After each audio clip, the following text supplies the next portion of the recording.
Hey everyone, if you're looking to climb those ranks for Apex Season 12 Split 2, which is on the oh-so-wonderful Kings Canyon, you're going to be in the right spot. We've got a handful of quick tips and strategies that you can implement to your game to succeed just a little bit more in the third-party sweatfest that is going to be KC Ranked. First off, it's going to be a handful of spots that you really just need to avoid. And the first is going to be swamps and hydro. Swamps and hydro are just really far off to the side. They can deceivingly look like good spots to go to because a lot of times people are not landing here in pubs. But I often find in Kings Canyon Ranked, there are really just not great spots to go to because the loot is very spread out and the rotations are going to be absolutely awful. If you want to go somewhere, I think I would go Repulsor. Buildings on the east side of the river, east of the bunker, is another spot you should avoid. People can easily walk to the east side of the river from that central area, which is the revive beacon, and I often find that these buildings on the east side of the river are often landed on because of the balloons nearby. People can fly right to these buildings, or people will be Valkyrie ulting onto these buildings, and I really just think that these buildings to the east side of the bunker, again, not a good spot to go to. The hills southeast of containment is another spot that I find is easily third-partyable because there's a lot of variations in height, plus everyone can shoot you from pretty much everywhere when you are on this side of the mountain. There's just so many angles that you do have to worry about and a lot of different directions people are going to be coming from, so I really would just avoid this entire area if you can. The fourth is going to be the tall brushes in the grass area west of Capacitor. It's very hard to see players in these brushes, in these bushes. I would not walk through here unless you are actively trying to rat. If you are trying to hide because maybe your teammates went down, then these bushes here can actually be pretty good, but I would actively avoid this area if you are just trying to rotate around here. And finally, I do not love the lower containment, the actual POI. It's easily third-partyable from the north and above, plus again, you got the bunker over to the side, and really containment I find to be a massive convergence of people where a lot of people are going to be coming here to third party, so I would not land here, and I would try to actively avoid rotating through here if you can. We now have a few spots that are actually going to be really good for you to go to if you do want to slow things down. This could mean ratting, although I'm more in line with just trying to get higher placement here, not quite so ratting, because I do think showing presence is very important. The first is actually going to be the top of the cage. The top of the cage is very good for farming damage and is highly defendable. The big thing though with the cage is that people can zipline above you and then drop down, so this is the one thing you do have to be worried about. Plus the audio is a little wonky here. It's hard to hear people doing this from time to time, but if you do get to the top of the cage, you can easily defend it. There's really not a lot of issues. You can even hide in the corners and pretty much no one can see you when you are up here, which makes it very easy to survive. Second to this is going to be the command centers, or the buildings above containment and or outside of Repulsor. Here you have high ground, plus you have an area to retreat to that is very fortifiable. You can shoot down below and all around you, and plus you don't really have to worry about anyone other than the people coming directly behind you. I will say you need to be really careful when you are in these high ground spots. You don't want to drop down from these spots unless you absolutely have to, or you know you're going to be guaranteed KP plus a little bit of safety. If you drop from these high ground spots, it's very hard to get back to them, especially if people is around. Third is going to be the walls around artillery. The walls on artillery can actually be very decent if the ring pulls properly to these walls, and depending on how many teams are around, you'll have pretty good survivability. There's one spot all the way to the side, which you can see on screen, that is very good for you to survive in this one little crevice. You do have to be worried about grenades, but the top of the walls can be very good depending again on how many teams are around. Fourth is going to be the big wall outside of the rig, or this is where the crane is. This is a very good spot to go to. Not a lot of people really go up here, and it really depends on the legends that you are playing. A lot of legends can get up here from Valkyrie or Horizon or even Pathfinder, so you do need to be wary of this. It's not quite as good as something like the top cage, but here is very fortifiable. Generally, legends can't really get up here unless they do have some sort of movement ability, and this is a great spot you can go to. The final spot I do want to make mention of is the buildings to the northwest of Caustic and sometimes the northeast of Caustic treatment. These buildings I find aren't as nearly traveled as, say, something like the actual POI of Caustic treatment or the slight set of buildings that are straight north of Caustic treatment. These buildings just seem pretty good to go to land at, and honestly, they're not as highly trafficked, so people aren't necessarily going through these buildings as much. So if you do get to one of these buildings early, you can generally fortify and hold them with relative ease.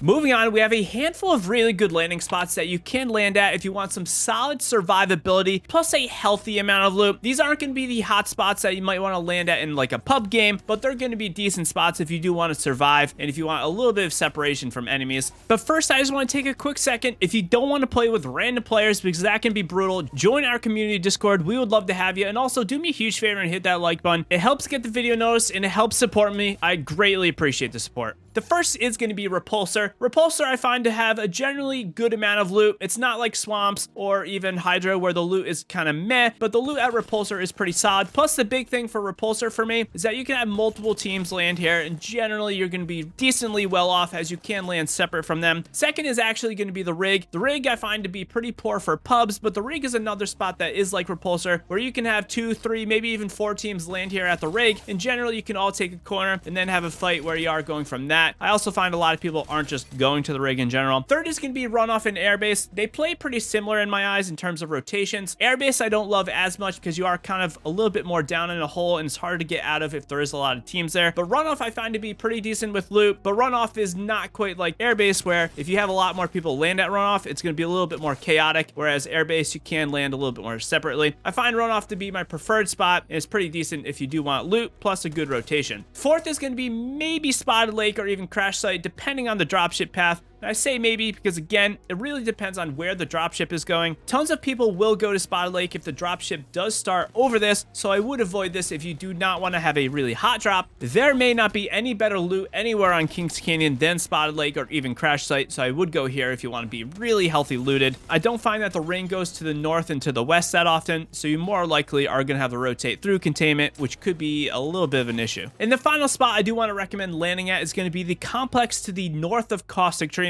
There's not a ton of loot here, but it's all very close together, which means you can loot it very quickly and then go take a fight at Caustic Treatment, or maybe run up to Market, or you could even go over to Repulsor. But overall, I do find this little complex to the north of Caustic Treatment to be pretty good. It would not be proper if I didn't give you a few legend recommendations that you can use for this map. Valkyrie for starters is a must-have. Some rotations on this map are absolutely awful, and if you can't have Valkyrie in your arsenal, it's going to help out a ton. Plus, there's lots of buildings, so you can Valkyrie ult from building to building and have relative safety. Second is going to be Octane. Octane and his pad work much better on Kings Canyon than a lot of the other maps. I think it's because it's a little bit more narrow, a little bit more closed off, so you can absolutely fly through certain portions of the map. Third is going to be Loba. Again, Kings Canyon's going to be crazy. There's going to be a lot of teams around, so being able to loot from buildings is definitely going to be worthy of having. Fourth up is going to be Caustic, Watson, or Rampart, because again, slowing things is going to be very nice to have on the hectic Kings Canyon. Finally, I will say Ash and Wraith are still going to be very good choices for a little bit more of a intermediate rotation option that may not be as good as Valkyrie, but still, they are going to be very good for the micromanagement of movements, plus scouting out and finding who is around while having some sort of safety. I also want to go over a few very quick RP gaining techniques that you can use to your advantage. If you are unsure what to do at what rank, here is a few things for you. If you're bronze or silver, just play the game. You don't need to overthink it. Bronze and silver is where you really should be building skills and just having the understanding of figuring out rotations and where the ring is going to. Gold to platinum, you should still be taking fights early, but if needed, you can land adjacent to hot areas. A lot of the spots I recommended in this video are very good to land at because they are near hot areas, so you can land, get some loot, then go take a fight early on. If you do take a fight early on, you can pretty much just coast for the rest of the game and just try to get high placement, which is generally what I like to do when I am playing ranked. Platinum to diamond is a little bit tougher. There's two trains of thought for platinum to diamond. For starters, you can literally wait it out and just get high placement every game and you'll get platinum. For me, I don't think this is the way to do it. For platinum, you really should be taking fights. I think dropping with the team or with two teams and getting some kills early on is much better for gains. Plus, again, if you do get a kill or a squad wipe early on, you can be very choosy for the rest of the game. And when you are in diamond trying to push masters, this all comes down to capitalizing on opportunities. People are arguably trying the hardest in diamond because they want to hit masters. Once you hit masters, it's kind of just a whatever fest. But diamond really comes down to trying to make sure you're not blowing your game, getting those negative 48 RPs every single time. If you know you can guarantee yourself a few kills, this definitely lessens the amount of damage you can do.